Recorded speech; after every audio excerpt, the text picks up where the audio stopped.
Assalamualaikum warahmatullahi wabarakatuh. Perkenalkan, nama saya Dwi Kurniawan. Hari ini saya akan menjelaskan apa itu linked list.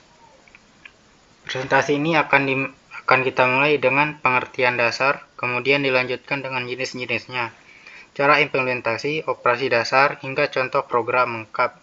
Tidak lupa kita juga akan membahas kelebihan dan kekurangannya sebelum menarik kesimpulan. Untuk mencapai pemahaman yang komprehensif, agenda presentasi ini akan saya bagikan ke dalam 8 bagian utama. Pertama, kita akan memahami apa itu linked list. Kedua, kita akan mengenal jenis-jenis linked list. Ketiga, kita akan mengimplementasikan sebuah node sebagai komponen dasarnya. Keempat, kita akan fokus pada pembuatan kelas single linked list. Kelima, kita akan mempelajari operasi dasar seperti insert, delete, dan search. Keenam, saya akan menunjukkan contoh program yang lengkap. Ketujuh, saya akan menganalisis kelebihan dan kekurangan. Dan terakhir, kedelapan, kita akan menarik kesimpulan dari seluruh materi. Baik, mari kita langsung masuk ke bagian pertama, pengertian linked list. Secara sederhana, linked list adalah sebuah struktur data yang bersifat linear. Berbeda dengan array yang menyimpan data dalam blok memori yang berurutan dan bersifat statis. Linked list terdiri dari kumpulan node atau simpul yang saling terhubung satu sama lain. Setiap node dalam linked list memiliki dua komponen utama. Komponen yang pertama adalah data, yakni nilai atau informasi yang ingin kita simpan. Data ini bisa bertipe integer, string, atau bahkan tipe lainnya. Komponen yang kedua adalah pointer atau penunjuk yang dalam implementasi Python bisa kita sebut dalam istilah next. Pointer ini berfungsi sebagai penghubung yang menunjuk ke alamat node berikutnya di dalam urutan. Bayangkanlah sebuah rantai. Setiap mata rantai adalah sebuah node yang menyimpan data dan juga terhubung ke mata rantai berikutnya. Node yang paling awal disebut head, yang menjadi titik awal untuk mengakses seluruh rangkaian. Sedangkan node yang paling akhir atau tail, pointernya tidak menunjuk ke node manapun, melainkan bernilai nul atau non. Di Python, yang menandakan bahwa ini adalah akhir dan di Python yang menandakan bahwa ini adalah akhir dari list. Setelah memahami konsep dasarnya, kita lanjut ke bagian kedua, yaitu jenis-jenis linked list. Terdapat 3 jenis utama yang umum digunakan. Pertama, single linked list atau linked list berarah tunggal. Ini adalah jenis yang paling sederhana. Pada single linked list, setiap node yang hanya memiliki satu pointer yang menunjuk ke node berikutnya. Dengan demikian, alur navigasinya hanya satu arah, yaitu dari node head menuju node tail. Tidak bisa mundur dari tail ke head. Kedua, double linked list atau linked list berarah ganda. Sesuai namanya, setiap node pada jenis ini memiliki dua pointer. Satu pointer menunjuk ke node berikutnya atau next, dan satu pointer lagi menunjuk ke arah sebelumnya atau prev. Keberadaan pointer prev ini memungkinkan kita untuk melakukan navigasi dua arah, baik maju dari head ke tail maupun mundur dari tail ke head. Ketiga, circular linked list. Jenis ini bisa merupakan single atau double, namun yang membedakan adalah tidak adanya node yang menunjuk ke nol. Pada circular linked list, node tail justru pointer next-nya akan menunjuk kembali ke node head, sehingga membentuk sebuah lingkaran. Ini sangat berguna untuk aplikasi yang membutuhkan perulangan data seperti daftar putar lagu.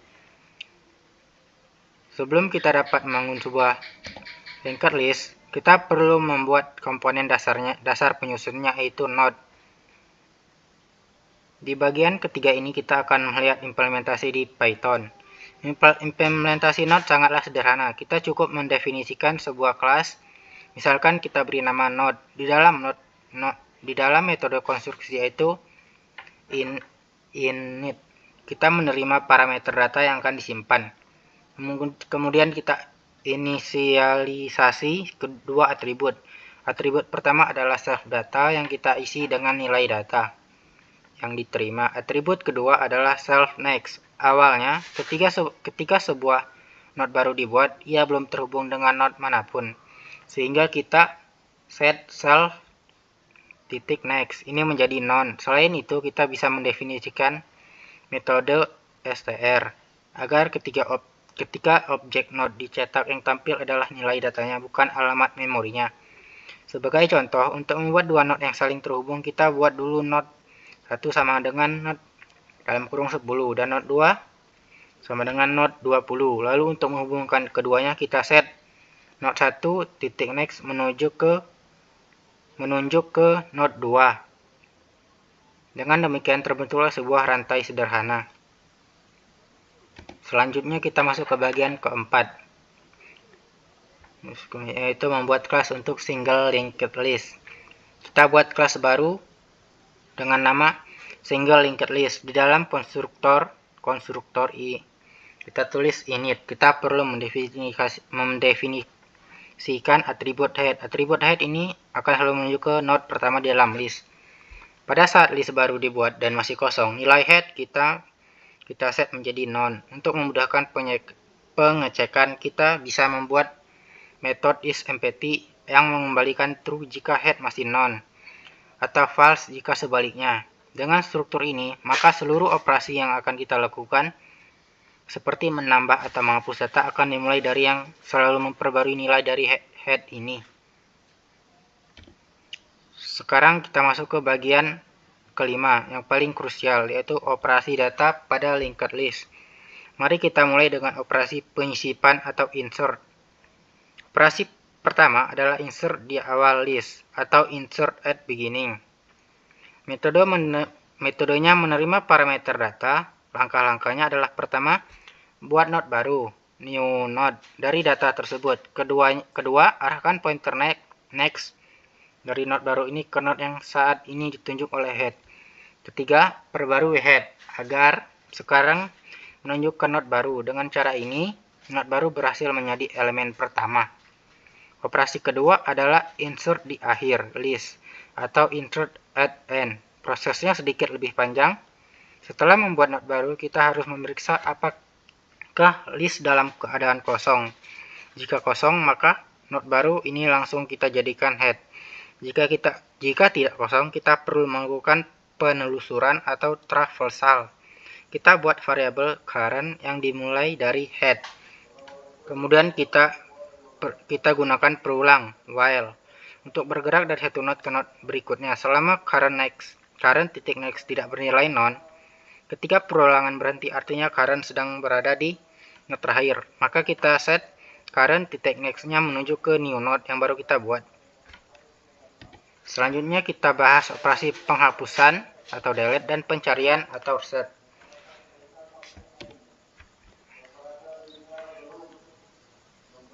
Metode delete node digunakan untuk menghapus node berdasarkan data yang dicari.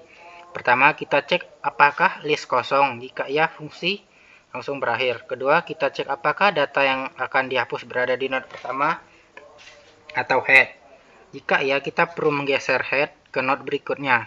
Node pertama yang lama akan otomatis terlepas dan siap dibersihkan oleh Python. Ketiga, jika data tidak ada di head, kita perlu mencari node yang mengandung data tersebut. Kita mulai penelusurannya dengan current di head. Kita gunakan perulangan untuk memeriksa current titik next jika data pada current next sama dengan data yang dicari, berarti node setelah current adalah target kita. Untuk menghapusnya, kita putus hubungannya dengan cara mengatur current titik next agar langsung menunjuk ke node setelah node target, yaitu current titik next.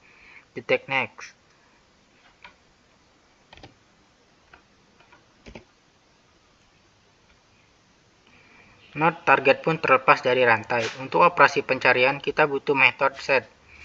Metode ini akan mengembalikan posisi indeks dari data yang kita cari. Jadi kita inisialisasi position dengan 0, lalu lakukan traversal selama current tidak non. Jika kita bandingkan current titik data dengan data yang dicari, jika sama kita kembalikan nilai position, jika tidak kita geser current ke node berikutnya, dan position akan kita tambah 1. Jika sampai akhir listnya tidak ditemukan, kita kembali ke nilai -1.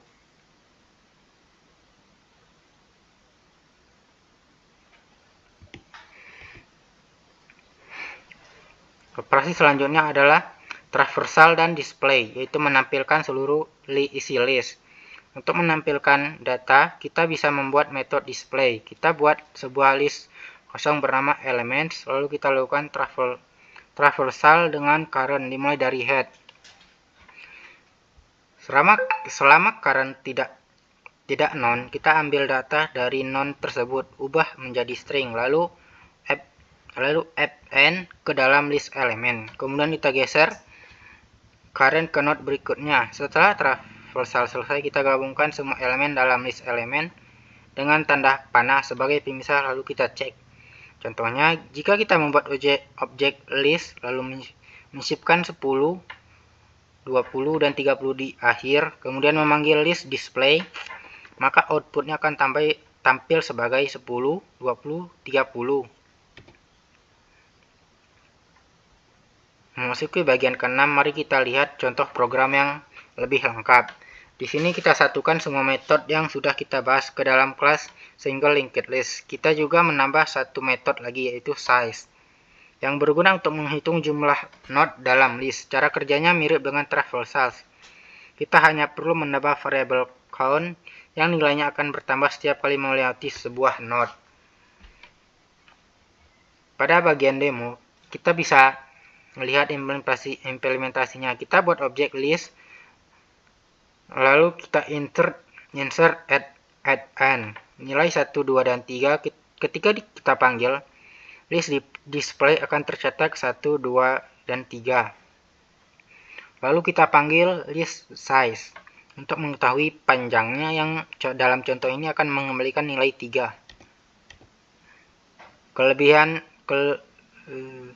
Di bagian ke-7, kita akan menganalisis kelebihan dan kekurangan linked list, terutama jika dibandingkan dengan struktur data lainnya seperti array.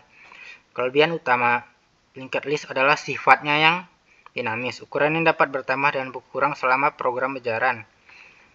Tidak seperti array yang berukuran tetap. Selain itu, operasi penyisipan dan penghapusan data di tengah-tengah list sangat efisien. Hanya dengan mengubah pointer, tidak perlu menggeser elemen-elemen lain seperti pada array.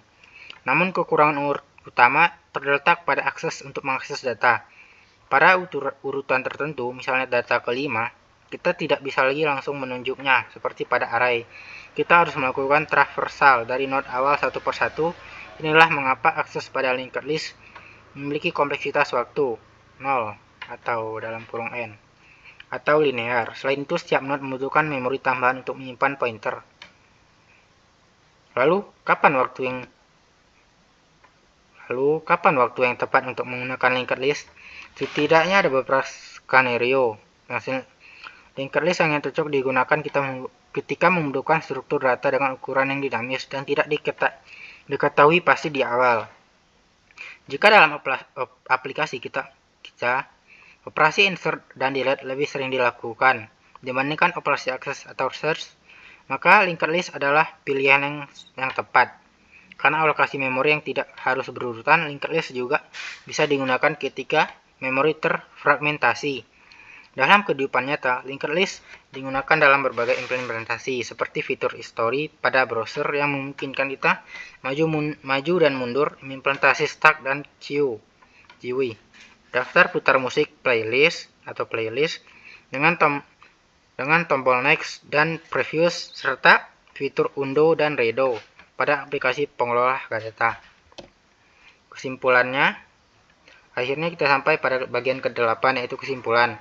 Dapat kita simpulkan bahwa linked list adalah struktur data yang linear yang dinamis dan fleksibel, yang tersusun dari kumpulan node yang saling terhubung melalui pointer. Dengan pemahaman tentang node dan pointer, Kita dapat mengimplementasikan berbagai operasi dasar seperti penyisipan dan penghapusan dengan efisien. Meskipun memiliki kelemahan dalam hal akses data yang lambat, karena sifatnya yang sekuensial, linked list tetap menjadi fondasi penting untuk berbagai aplikasi yang membutuhkan pengelolaan data dinamis.